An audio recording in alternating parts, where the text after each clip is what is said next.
आज 2026 का पहला इतवार और खुदा ने मुझे आज बहुत खूबसूरत कलाम दिया ताकि मैं आपके साथ शेयर कर सकूं। और आज के कलाम का उन्वान है अच्छा चरवाहा। क्या है? अच्छा, आप सब बोलिएगा, क्या उन्वान है? अच्छा चरवाहा। चरवाहा का मतलब है चराने वाला, रहनुमाई करने वाला, आपकी रहबरी करने वाला और आपको साथ साथ लेकर चलने वाला। इसका मकसद है अच्छा चरवाहा, यानी कि चरवाहा चराने वाला। और आज का ये इन्वान, मैं ईमान रखता हूं कि आज के इन्वान से आप बरकत पाएंगे। और वो कलाम है जो आप बचपन से सुनते आ रहे हैं और कोई नया कलाम नहीं है, बल्कि ये कलाम हर बशर, हर चर्च, हर कलीसिया, हर भाई बहन इसको पढ़ना पसंद करता है। और जब मुश्किल के अंदर आदमी आता है तो इस कलाम को वो स्टडी करता है और पढ़ता है। ये आज का जो मैसेज है ज़बूर 23 में से है। और मैं खुदा के खादम से कहूँगा कि ज़बूर 23 को कौन कौन जानता है? ज़बूर 23 कौन कौन जानता है? आप सब जानते हैं। तो इसका ज़बूर 23 को हम कब पढ़ना पसंद करते हैं? जब मुश्किल के अंदर होते हैं, मुसीबत के अंदर होते हैं, जब कोई बदरू गिरफ्ता होते हैं, तो वो इसको अपनी प्रोटेक्शन के लिए, अपनी हिफाजत के लिए इस ज़बूर को पढ़ा जाता है। लेकिन आइए इस ज़बूर की अंदरूनी जो खुसूसियात है, इस ज़बूर के अंदर जो खुदा ने यानी कि इसके अंदर जो बरक़ात हैं, आज हम उन पर गौर करते हैं। ज़बूर 23। अब आपने अपने दिलो दिमाग से उस बात को जरा हाजिर रखना है। ज़बूर 23 की जो आज आप स्टडी करेंगे, पहले आप सुना होगा, लेकिन आज आपके लिए एक नया मसला रिवाइवल होगा। और याद रखिएगा कि ज़बूर 23 किसने लिखा है? किसने लिखा है जी? ज़बूर 23 किसने लिखा? और अब दाऊद जो है इस ज़बूर के अंदर जब वो लिखता है तो वो एक रोल मॉडल सामने रखता है। वो एक अपने खुदा को अपने सामने रखता है। वो किस तरह रखता है कि वो कहता है कि जिस तरह मैं अपनी भेड़ों का चरवाहा हूं, ये दाऊद अपने उस मनजी को, अपने खुदा को एक चरवाहे के तौर पे लेता है। और वो इस ज़बूर को इसी तरह लिखता है कि वो कहता है कि दाऊद एक चरवाहा था। वो अपनी भेड़ बकरियों की जब रखवाली करता है तो वो देखता है कि उसकी भेड़ बकरी, उसके जो जानवर हैं, वो किस तरह उनकी प्रोटेक्शन करता है। वो उनको पानी वक्त पर देता है, वक्त पर उनको घास देता है और वक्त पर उन्हें बाड़े से खोलकर वो उनको चराने के लिए लेकर जाता है। और फिर वो देखता है कि रास्ते के अंदर मेरी भेड़ों को कोई जंगली जानवर या कोई ऐसा चरिंदा कोई इसको नुकसान ना पहुंचाए। उनके लिए वो अपने पास एक सोटी और एक लाठी रखता है, और जब कोई जंगली जानवर उसकी भेड़ों पर हमला करता है तो वो उनकी हिफाजत करता है। मेरे अजीजों, आपने ये ज़बूर पढ़ा, सुना, और आज इसकी अंदरूनी जो बरक़ात है मैं वो आपके साथ शेयर करने वाला हूं। अब दाऊद जिस तरह अपनी भेड़ों की रखवाली करता है, जिस तरह वो अपनी भेड़ों की हिफाजत करता है, अब वो यीशु मसीह को अपना चरवाहा डिक्लेयर करता है कि वो कहता है कि मैं यीशु को, उस मुनज्जी को, उस खुदा को जो मेरी हिफाजत करता है, वो एक चरवाहे के तौर पर उसको देखता है। कैसे? इस तरह देखिएगा कि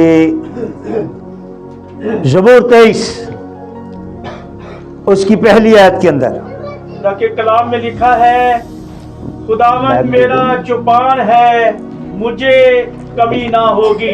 वो कहता है, दाऊद क्या कह रहा है कि खुदा मेरा चौपान है। चौपान का मतलब है चराने वाला, हिफाजत करने वाला, मेरी प्रोटेक्शन करने वाला।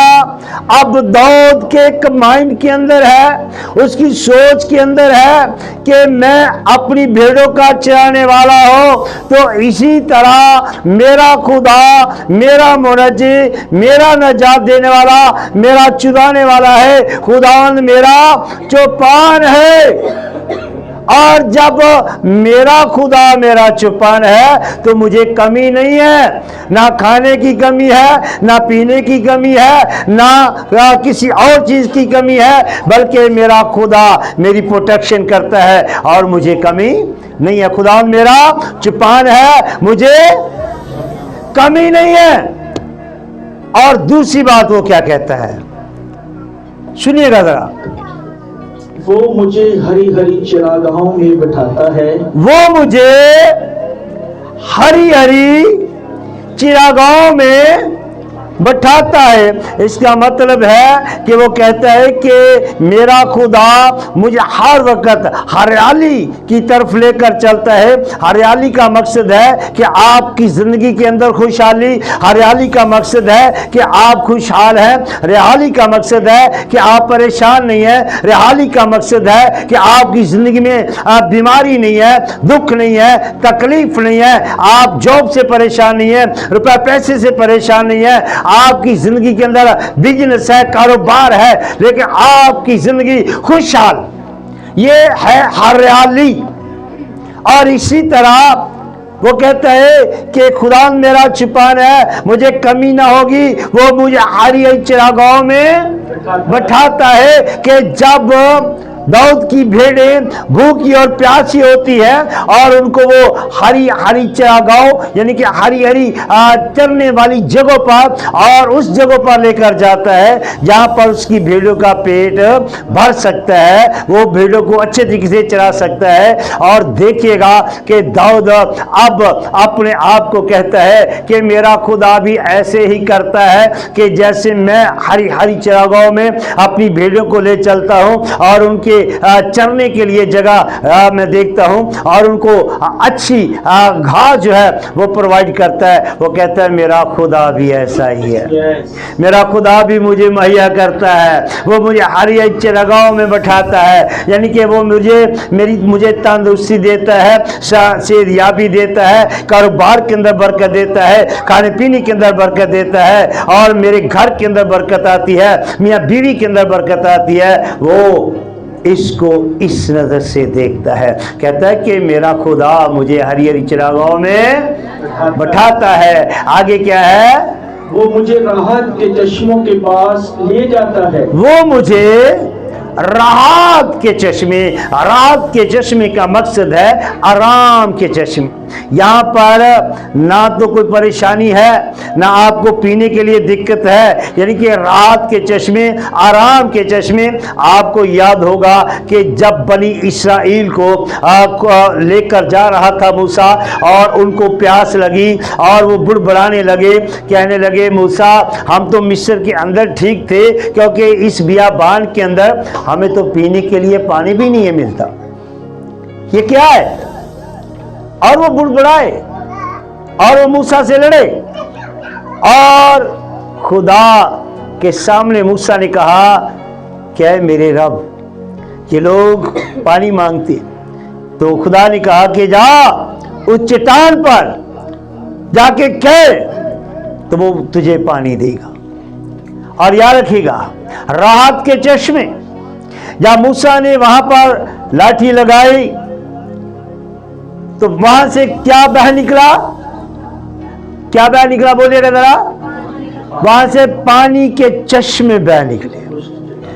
क्या बात है कि खुश्क चट्टानों से, यहां से उम्मीद नहीं थी, यहां से वो सोच भी नहीं सकते थे, वहां से जब मूसा ने जाकर वहां पर लाठी लगाई तो वहां से राहत के चश्मे का पानी जो है वो बह निकला।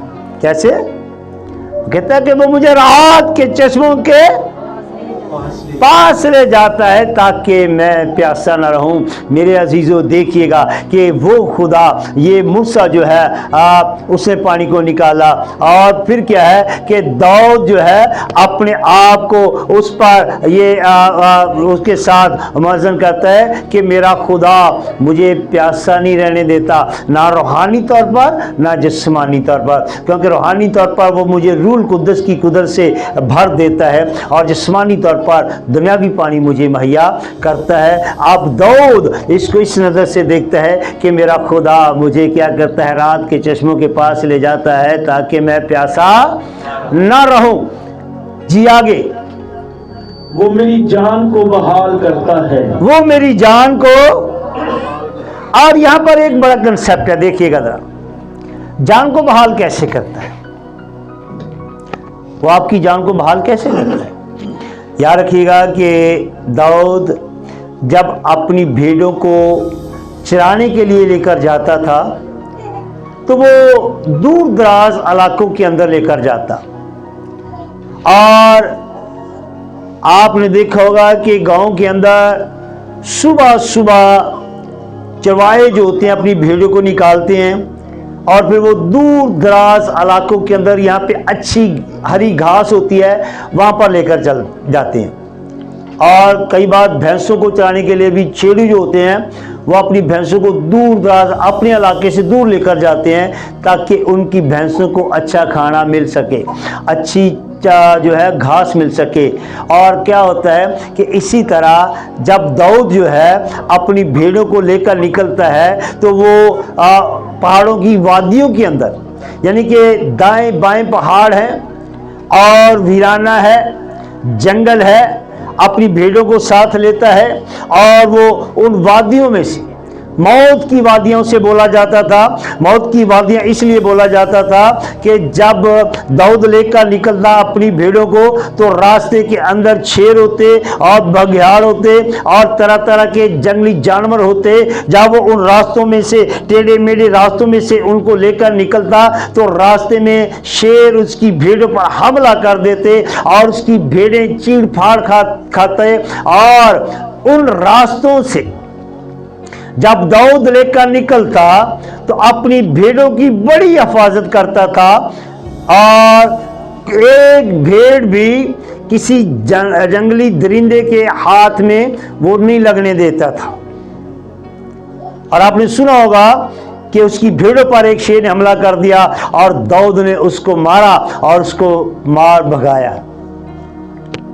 और दाऊद उस नजर से देखता है कि वो क्या है जी, कि वो मुझे मौत की साया की वादी में से मैं किसी खुदा से नहीं डरूंगा। वो कहता है कि मैं जब भेड़ों को लेकर चलता हूँ मौत के साया की वादी में से, तो मुझे किसी बला से डर नहीं लगता, ना शेर से, ना चीते से, और ना जंगली और दरिंदों से मुझे डर नहीं लगता। वो कहता है कि मेरा खुदा, जब मैं इस दुनिया से गुजरता हूँ, इस दुनिया के अंदर रिवाइवल करता हूँ, इस दुनिया के अंदर चलता हूँ, तो मेरा खुदा जिस तरह मैं अपनी भेड़ों को लेकर चलता हूँ, मौत की वादियों में से लेकर चलता हूँ, तो मेरा खुदा भी इसी दुनिया के अंदर, जब मैं दुनिया के अंदर चलता हूँ, तो मेरी हिफाजत करता है, मेरी प्रोटेक्शन करता है। वो मुझे दरिंदों के हाथ में नहीं लगने देता, वो मुझे दुश्मनों के हाथ में नहीं लगने देता, वो मुझे गैरों के हाथ में नहीं लगने देता। मेरा खुदा मेरी हिफाजत करता है। मैं गोया मौत की साया की वादियों में से गुजरता हूं। मैं क्या करता हूं? मौत की साय की वादी में से गुजरूं तो मेरा खुदा मेरी प्रोटेक्शन करता है। क्या आपका ईमान है? आप इसीलिए हम इसीलिए ये ज़बूर जो है पढ़ते हैं। तेईस ज़बूर, जब मुश्किल आती है, परेशानी आती है, कोई टेंशन या कोई बदरूक रिश्ता होता है, तो हम फ़ौरन इसको पढ़ते हैं, क्योंकि हमारा माइंड, हमारी सोच, हमारा ख्याल ये होता है कि मेरा खुदा मेरी प्रोटेक्शन है, मेरा खुदा मेरी रहनुमाई करता है, मेरा खुदा मुझे रात के चश्मों से पिलाता है, मेरा खुदा मौत की साया की वादी में से जब गुजरता हूं तो मुझे कोई खौफ। जी समझ आ रही है? जिसको समझ आ रही है वो अपने आप के लिए ताली लगाएगा, ताकि अगर समझ आ रही है तो मेरा खुदा क्या करता है? मौत के साया की वादी में से जब मैं गुजरता हूं तो मैं किसी बला से, अगर आप दुनिया के अंदर रिवाइवल कर रहे हैं, चल रहे हैं, आपके दुश्मन बड़े हैं, आपकी परेशानी है, आपके घर के अंदर परेशानी है, तो याद रखिएगा कि आपको घबराने की ज़रूरत नहीं है, क्योंकि आपका चरवाहा, आपका निजात देने वाला आपके साथ है। हालेलुया। तो इसके आगे क्या है जी? तेरे आशा और तेरी लाठी से मुझे तसल्ली है। तेरे आशा और तेरी लाठी से मुझे, अब आशा और लाठी, ये एक ऐसे, उसके पास दो औजार थे दाऊद के पास। आशा वो था जिससे वो अपनी भेड़ों की अकाउंटिंग करता था। इख्तियार, आशा इख्तियार, जिसे वो अपना इख्तियार इस्तेमाल करता। जब भेड़ों को चराकर वापस लेकर आता तो उन भेड़ों की अकाउंटिंग करता था और वो गिन कर अपने बाड़े के अंदर उनको रखता। और वो था आशा। एक थी लाठी, लाठी होती थी, एक लंबी छड़ होती थी, यहाँ से 20 या 15-20 फुट लंबी छड़ी होती थी। उसके सामने एक दरांतरी लगी होती थी। जब वो लेकर निकलता उस लाठी को, तो क्या करता दाऊद कि उस लाठी से दरख्तों से टाहनियों को काटता और फिर अपनी भेड़ों के लिए उसको मुहैया करता था। ये आशा एक इख्तियार को ज़ाहिर करता है। लाठी उसकी भेड़ों की प्रोटेक्शन के लिए, रखवाली के लिए होती थी। और याद रखिएगा कि ये दाऊद लेकर चलता था। दाऊद क्या करता था? जब अपनी भेड़ों को बाड़े से लेकर निकलता, उसके हाथ में एक आशा और एक लाठी होती, और लाठी से वो क्या करता कि मारता भी था। क्या करता? वो उसको मारता, और आशा इख्तियार था। और इसी तरह जब हम अपने घर से निकलते हैं, अपने वाड़े से निकलते हैं, तो खुदा की लाठी और उसका आशा हमें संभालता है। कहते हैं ना, खुदा दी लाठी बेआवाज़ है, और खुदा की लाठी हम पर है। और याद रखिएगा कि ये दाऊद जो है उस आशा और लाठी का जब इस्तेमाल करता है तो उसकी भेड़ें बड़े आराम से रहती हैं। उन्हें पता है कि हमारा चरवाहा, हमारे चराने वाला हमारी हिफाजत करता है, प्रोटेक्शन करता है। और जब वो वादियों में से गुजरती हैं, उन्हें पता है कि कोई चीज़ हमें परेशानी करने वाली, क्योंकि हमारा मालिक, हमारा चरवाहा हमारे साथ है। और इसी तरह वो आशा और लाठी लेकर चलता है। और याद रखिएगा, दाऊद कहता है कि जिस तरह मैं अपनी भेड़ों की हिफाजत करता हूँ, उसकी आशा से, उसकी लाठी से मुझे तसल्ली है। और इसी तरह वो कहता है कि मुझे भी अपने उस खुदा के आसा और लाठी के नीचे पनाह जब मिलती है तो मुझे तसल्ली है कि मैं कभी भी परेशान नहीं। हालेलुया। समझ आ रही है? आसा और लाठी की समझ आ गई है? वो कहते हैं तेरी आसा और तेरी लाठी से मुझे तसल्ली है। जी आगे क्या है? तू मेरे दुश्मनों के रूबरू मेरे आगे दस्तरखान बिछाता है। तू मेरे दुश्मनों के रूबरू मेरे आगे क्या करता है? तू दस्तरखान। दस्तरखान क्या होता है? खाने वाली मेज। दस्तरखान क्या होता है? खाने वाली मेज। अब भेड़ों के सामने दस्तरखान क्या था? भेड़ों के सामने दस्तरखान क्या है? हाँ, मैं आपको बताना चाहता हूं। अब जबकि दाऊद भेड़ों के लिए दस्तरखान तैयार करता है, वो क्या करता था? वो ये करता था कि सबसे पहले अपनी भेड़ों को चराने के लिए जिस जगह पे उसने जाना है ना, उस जगह का वो मुआयना करता, उस जगह पर जाता, पहले वो जगह ढूंढता कि मैंने आज अपनी भेड़ों को किस जगह पर लेकर जाके चुराना है, किस जगह पर उनको लेकर जाना है। वो क्या करता? दाऊद सबसे पहले घर से निकलता, भेड़ें अभी बाड़े के अंदर होती, और जब घर से निकलता वो दूर दराज इलाकों के अंदर जाकर हरी हरी घास की तलाश में रहता और भेड़ों के लिए अच्छे पानी के चश्मों के ढूंढने के लिए वो जाता। और जब वो जाता तो उस जगह का, जिस जगह पर उसकी भेड़ें चरने के लिए लेकर जाता था, उसका मुआयना करता। मुआयना कैसे करता? याद रखिएगा कि उस इलाके के अंदर जिस जगह पर भेड़ें चरती थी, उसके अंदर जिस जगह पर वो घास होता था, वहां पर तरह तरह की जड़ी बूटियां होती, और कई बार ऐसा होता था कि उन जड़ी बूटियों में से अगर कोई भेड़ खा लेती तो वो फौरन मर जाती। ये गांव के लोग या ये लोग जानते हैं कि कई बार हम भैंसों को बाहर जब चराने के लिए कर जाते हैं तो कई बार भैंसें कुछ ऐसा खा लेती जिनको अफारा हो जाता, उनका पेट फूल जाता और वो मर जाती। जानते हैं आप गांव के अंदर ये चीज़ें कि कई बार ऐसा होता था। मैं जब बचपन में था, मेरे दोस्त भी जब लेकर जाते थे तो कई बार ऐसा होता था कि भैंसों को जब खेतों के अंदर लेकर जाते, कोई ऐसी चीज़ वो खा लेती जहाँ वो उनका अफारा हो जाता, पेट फूल जाता, और वो उसी वक्त ही थोड़े वक्त के अंदर ही फड़फड़ाते हुए वो मर जाती। और कई लोग कहते नहीं, इन्हें फोड़ खा ली, इन्हें ऐ कर लिया, लो जी ए शोरिया ली, इन्हें ऐ कोई चीज़ खा ली या मतलब फसल खा ली। तो ऐसा नहीं होता था। कोई ऐसी जड़ी बूटियां होती थी जो उस घास के अंदर होती, और दाऊद क्या करता था कि सबसे पहले उस जगह का मुआयना करता जहाँ पे वो घास होता, और उस जगह से वो जड़ी बूटियां उखाड़ लेता, और उखाड़ने के बाद पूरे खेत को क्लियर करता, फिर उनको दफन करके उस जड़ी बूटी को फिर वापस आता, अपनी भेड़ों को बाड़े से लेकर जाता, फिर वहां पर वो लेकर जाता और भेड़ें आराम से चरती, पेट भरती और खुशी मनाती। और ये कहता है दाऊद कि तू मेरे रूबरू, मेरे दुश्मनों के रूबरू मेरे आगे दस्तरखान बिछाता है। दुश्मन का मकसद है कि जब दाऊद लेकर निकलता था भेड़ों को तो बड़े दुश्मन होते थे लोग, जनाब अल्लाह भेड़ों पर हमला करते, चला लेते, मारते,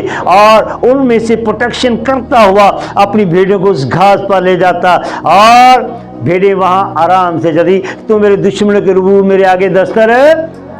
और इसी तरह जब इंसान के दुश्मन होते हैं तो खुदा उनमें से बचाता हुआ हमें अच्छाई की राह पर ले चलता है। दाऊद यही प्रोटेक्शन चाहता है कि मेरा चरवाहा भी ऐसा ही है। जैसे मैं अपनी भेड़ों को क्या करता हूं, दस्तरखान के लिए ले जाता हूं, तो मेरा खुदा भी मेरा दस्तरखान तैयार करता है। हालेलुया।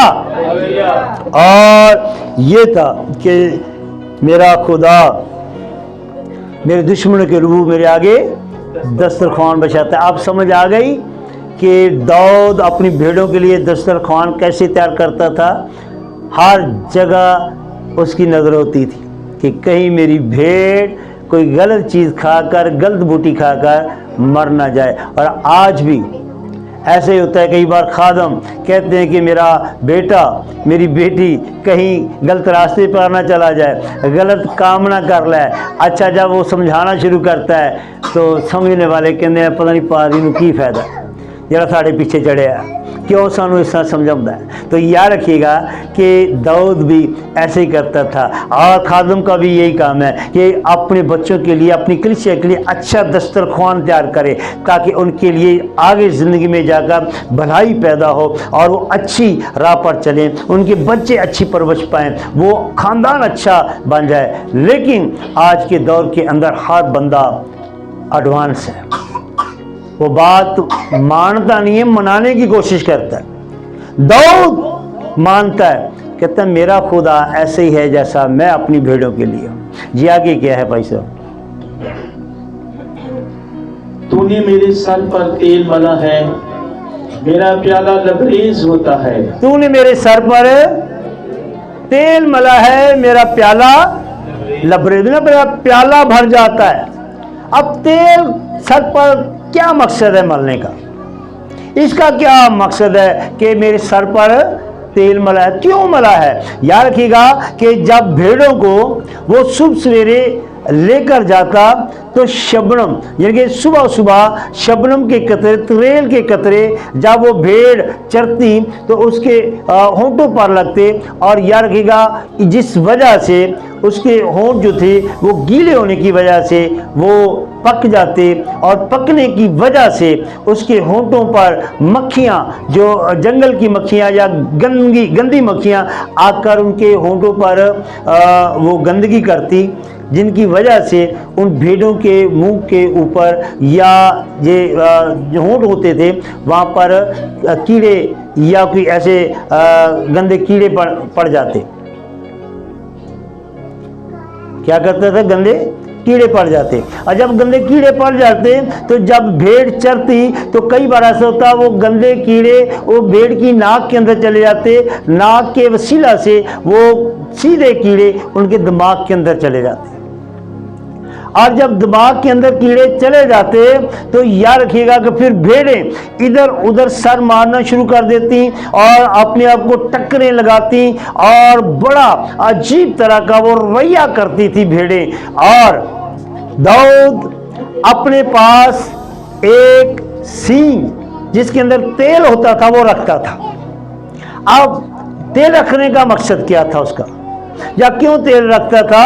अब उसके इलाज के लिए जब भेड़ों के मुंह से वो कीड़े, यानी कि नाक से वो कीड़े चले जाते दिमाग के अंदर, फिर वो क्या करता दाऊद कि उस भेड़ को पकड़ता, भेड़ पागलों की तरह सर मारती और इधर उधर भड़कती और भागती, वो चारा नहीं खाती थी। फिर दाऊद उस भेड़ को पकड़ता, अपने पास लेता और फिर अपना तेल उस सींग में से निकालता, उसके सर पर उस तेल को डालता और फिर वो उसकी मालिश करता। और जैसे जैसे उसकी मालिश करता था भेड़ की, भेड़ को सुकून मिलता था, आराम मिलता था और वो सुकून के अंदर आ जाती थी, उसको तसल्ली मिल जाती थी। और इसी तरह याद रखिएगा दाऊद वो कहता है कि तूने मेरे सर पर वो तेल मलने का मकसद क्या था? यही था कि दाऊद जब अपनी भेड़ों की उस राहत के लिए, आराम के लिए से सर पर तेल लगाता, यूं जो वो मालिश करता, उसकी भेड़ आराम पाती। और इसी तरह दाऊद भी कहता है कि तूने मेरे सर पर तेल मला है। सर पर तेल मला कब मला है? याद रखिएगा जब भेड़ के नाक के अंदर कीड़ा जाता तो वो दाएं बाएं घूमती। और इसी तरह इंसान के अंदर जब दिमाग के अंदर गलत कारियां बैठ जाती हैं, गलत कीड़े बैठ जाते हैं, फिर वो जब पटोसियां मारना शुरू कर देता है, इधर उधर भजना शुरू कर देता है, इधर उधर नसना शुरू कर देता है। वो चाहता है कि जनाब मैं अब हवाओं के अंदर उड़ूं, मैं आसमान को छू लूं। और याद रखिएगा कि यही वजह थी, दाऊद भी कहता है कि जब उसकी भेड़ों के नाक के अंदर कीड़ा लगाया जाता, कीड़ा उन्हें सताता तो वो दाएं बाएं सर को मारना शुरू कर देती, लेकिन जब तक उनके सर पर तेल न लगाया जाता वो भटकती रहती। और दाऊद कहता है कि मेरा खुदा भी, जब मेरे अंदर गुरूरी पैदा आ जाती है, मेरे अंदर गुरूर पैदा आ जाता है, मेरे अंदर गलत कारियाँ पैदा आ जाती हैं, मेरे अंदर गलत सोच पैदा हो जाती है, तो फिर मेरा खुदा मेरे सर में तेल लगाता है। तेल का मतलब है कि मुझे संभालता है, मुझे मसा करता है, मुझे बहाल करता है। और ये तेल जो है एक ऐसा शगुन है कि जिसको लगाने से खुदा की अनॉइंटिंग, खुदा की बरकत, खुदा का जलाल ज़ाहिर होता है। मसा महसूस किया जाना। और जब इंसान ज़हनी तौर पर ख़राब होता है तो खुदा इसे संभालता है। इंसान की जरूरत नहीं है कोई किसी को संभाल सके या किसी को समझा सके। आसफ साहब, इंसान समझा सकता है, खुदा संभालता है। इंसान जैसे जैसे कहेगा नहीं पहिया नहीं को, वो आदमी सब उत्ते चढ़ेगा कि मैं तो जनाब नहीं पहाड़ते। तो याद रखिएगा कि दाऊद इस नज़र से देखता है कि अगर मैं अपनी भेड़ों के सर पर जब तेल लगाता हूँ, जब मैं दुनिया की महफिलों के अंदर, दुनिया की रंगीनियों के अंदर, दुनिया की इन ख्वाहिशों के अंदर जब मैं चला जाता हूँ, जब मैं दाएं बाएं अपने सर को मारता हूँ, मैं भटकता फिरता हूँ, दुनिया के अंदर भटकता फिरता हूँ, तो मेरा खुदा मुझे मसा करता है। वो मेरे सर पर तेल डालता है, मैं आराम पा जाता हूँ, मैं उसके रास्ते में चलता हूँ। और जो लोग नहीं समझते वो भटके रहते हैं और ज़िंदगी में कभी भी कामयाब नहीं होते। वो मेरे सर पर, उसे मेरे सर पर मेरा प्याला, जब आपकी ज़िंदगी में अमनो ईमान सुकून शांति होगी तो फिर आपके प्याले भरे रहेंगे। क्यों भाई साहब? फिर क्या होगा? आपके प्याले, यानी कि आपकी जिंदगी के अंदर बरकतें भरी रहेंगी।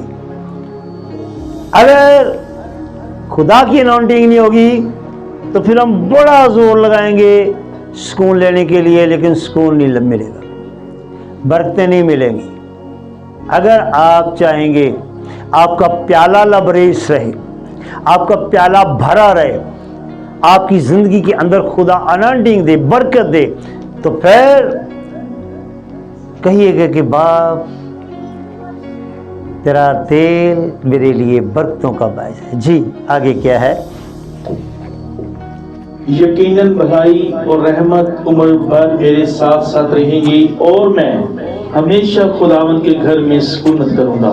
आमीन, हालेलुया। जब ये बातें आपकी जिंदगी में आएंगी तो फिर यकीनन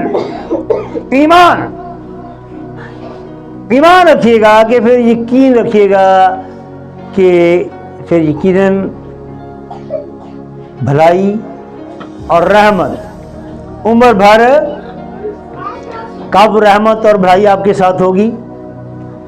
आप उम्र भर, और एक दिन नहीं कि जब आप आज दुआ कर ली तो कल खत्म, उम्र भर आपके साथ साथ रहेंगे, जिंदगी भर आपके साथ साथ रहेंगी। दुनिया की महफिलों से उकता गया हूं यार, अब कहाँ छुपा है मेरे मुकद्दर का सितारा। दुनिया की महफिलों के अंदर कुछ नहीं है, उकता जाते हैं लोग, लेकिन उम्र भर का आराम उस खुदा की हजूरी में, उम्र भर की जो बरकत है उस खुदा की हजूरी में। ये देखिएगा कि दाऊद अब अपने उस मनजी को एक अच्छे चरवाहे की तरह बयान करता।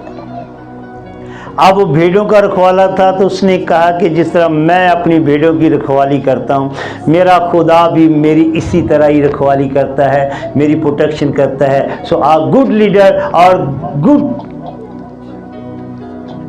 चरवाहा, और आज अच्छा चरवाहा गुड शेफर्ड कौन है? हमारा और वो आपकी हिफाजत करता है। आमीन। मेरे अजीजों, मैं ईमान रखता हूँ कि आज के इस कलाम से, आज का कलाम का क्या अनुमान था? अच्छा, तो आप यीशु को अपना चरवाहा मानते हैं? तो जो कुछ आज आपने सुना है, आप माइंड के अंदर उस तरह उसको ट्रीट करें कि मेरा खुदा मेरी इस तरह प्रोटेक्शन करता है, इस तरह मेरे साथ चलता है। और जब 23 ज़बूर हम बीमार के लिए, बुजुर्ग के लिए पढ़ते हैं, तो हम ये कंसेप्ट रख के पढ़ते हैं कि मेरा खुदा इस तरह मुझे लेकर चलता है। खुदा आपको बरकत दी।